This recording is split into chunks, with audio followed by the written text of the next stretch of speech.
इस तरह की कांड जहानाबाद की लड़की जो भारत की बेटी है, जिस तरह का कुकृत उसके साथ हुआ, उसके दोषियों को सख्त से सख्त सजा मिले। यूजीसी का जो बिल आया है, ये बिल पहले से भी चला आ रहा था। एससी, एसटी और ओबीसी के लिए अलग आयोग और जनरल के लिए अलग आयोग की बात की गई है। ना एससी रहे, ना एसटी रहे, ना हिंदू रहे, ना मियाँ रहे। देखिए, आज सरस्वती पूजा है और सरस्वती पूजा में एक बहुत ही खूबसूरत तस्वीर हम आपको पटना में रहमान सर के कोचिंग से दिखा रहे हैं। सरस्वती पूजा का आयोजन किया गया है। रहमान सर खुद हमारे साथ हैं।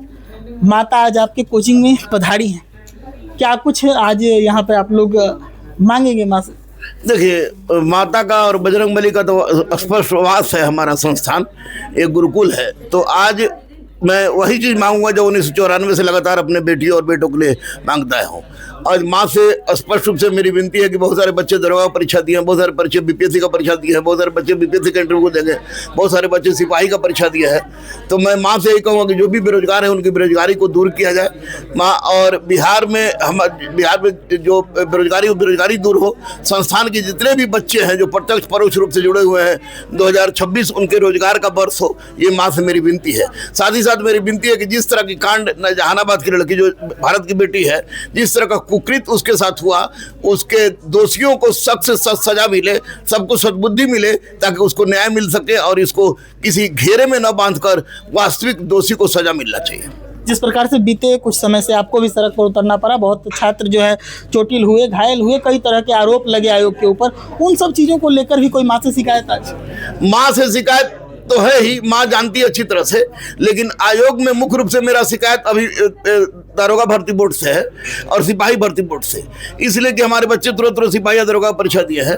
मैं आयोग के अध्यक्ष से कहता हूं कि क्वेश्चन दे दीजिए पहले, मैं आयोग के अध्यक्ष से कहता हूं कि ओएमआर सीट दीजिए, मैं आयोग के अध्यक्ष से कहता हूं कि आंसर सीट जारी कीजिए, और ये सब जारी नहीं करता है आयोग, चाहे सिपाही भर्ती बोर्ड हो या दारोगा भर्ती बोर्ड हो। और परीक्षा के बाद चाहे 1717 हो, 2446 हो, 2213 हो, आपको 1275 हो या 1799, हर बार परीक्षा के बाद क्वेश्चन का बाहर आ जाना इस बात को दर्शाता है कि आयोग की जो कह रहा है कि हमने जैमर लगाया है, मोबाइल के प्रयोग पर मनाही है, तो हमारी बेटी बेटों का नाक कान आप चेक करते हैं, बेटों का आप जूता उतरवाते हैं, मोजा उतरवाते हैं, कलावा खुलवा देते हैं, और इसके बावजूद क्वेश्चन बाहर आया है। मैं ये नहीं कह रहा हूं क्वेश्चन आउट हुआ है, लेकिन क्वेश्चन बाहर आया है। यह आयोग के कथनी पर एक धब्बा है जो कि हमारे छात्रों में संशय की स्थिति उत्पन्न कर रही है। इसलिए आयोग के अध्यक्ष महोदय से मैं गुजारिश कर रहा हूं मां के सामने कि हे प्रभु, जो क्वेश्चन बाहर आया है उसका ओएमआर सीट नंबर मैंने प्रोवाइड किया है, क्वेश्चन नंबर प्रोवाइड किया है, लड़के का नाम मैंने प्रोवाइड किया है, तो आप उसकी जांच करें और जांच करके अविलंब प्रेस के माध्यम से उसको बच्चों को करें, ताकि बच्चों के मन में जो संशय है दूर हो। ऐसे सरस्वती पूजा के विसर्जन के बाद मैं वो सारा डॉक्यूमेंट्स लेकर आर्थिक अपराध के इकाई की जो डीजी, अभी तो खैर उनका हाथ टूट गया है, परसों बाथरूम से गिर गए थे, मैंने बात किया तो बोले कि उसका अभी आओ, तो उनके पास जाऊंगा और अध्यक्ष महोदय से मिलूंगा, ताकि इस तरह की गुस्ताखी ना हो। ऐसे चोरी नहीं हुई है, क्वेश्चन आउट नहीं हुआ है, लेकिन सेंटर को बदनाम करने का प्रयास किया गया है और इसके लिए अध्यक्ष दोषी है।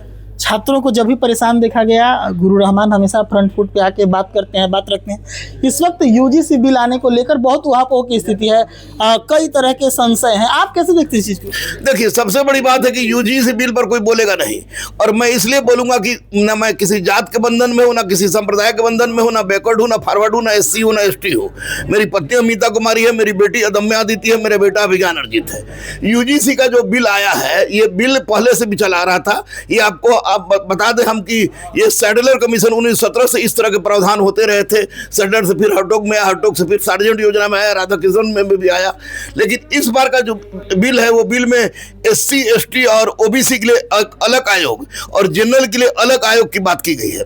तो इस पर मैं क्या बोलूं, सरकार ने कुछ ना कुछ सोचकर किया होगा, लेकिन आज के डेट में मैं यही देखता हूं कि हमारे गुरुकुल में तो बेटी बेटा तो छोड़ दीजिए, जात तो छोड़ दीजिए, ट्रांसजेंडर भी पढ़ते हैं और मस्ती से पढ़ते हैं। तो तो माहौल इस तरह की चाहिए जहां पर ना जात रहे, ना धर्म रहे, ना बैकवर्ड रहे, ना फॉरवर्ड रहे, ना एससी रहे, ना एसटी रहे, ना हिंदू रहे, ना मियाँ रहे, जहां पर सिर्फ और सिर्फ छात्र जाति रहे और एक ही एक नारा रहे, भारत माता की जय, भारत माता की जय, भारत माता की जय। चलते चलते आखिरी में सवाल लेंगे। बड़ा भव्य आयोजन है, आज सरस्वती पूजा हो रहा है, इतना भव्य आयोजन की तैयारी कब से और कौन लोग कर रहे हैं आपकी? अवल सडन ये भव्य आयोजन तो इसको नहीं कहेंगे, लेकिन मां शारदे की पूजा नियत से की जाती है। यहाँ 94 से भव्यता के साथ मनाया जा रहा है। और इस पूजा के बारे में मैं बता दूं कि इसमें नीसू गुप्ता, पाठक, कुणाल, मौर्य, एक दो और बच्चा है, सब लंबा लंबा बच्चा है, सब लंबा नाटा सब है, सब नाम याद नहीं रहता, नाम याद नहीं, सब बेटा बेटी कहते हैं। तो वो लोग अचानक अभिषेक को खड़ा हुआ, तो वो लोग 3-4 दिन में, यानी 2 दिन में इस पूरी व्यवस्था को इन लोग अंजाम तक पहुंचा है। उन लोगों को ग्रेट सैल्यूट। और बोलेंगे बजरंगबली नीसू को थोड़ा दुबला कर दिए, नौकरी लगवा दीजिए बढ़िया जगह, और सारे बच्चों को नौकरी लग जाए।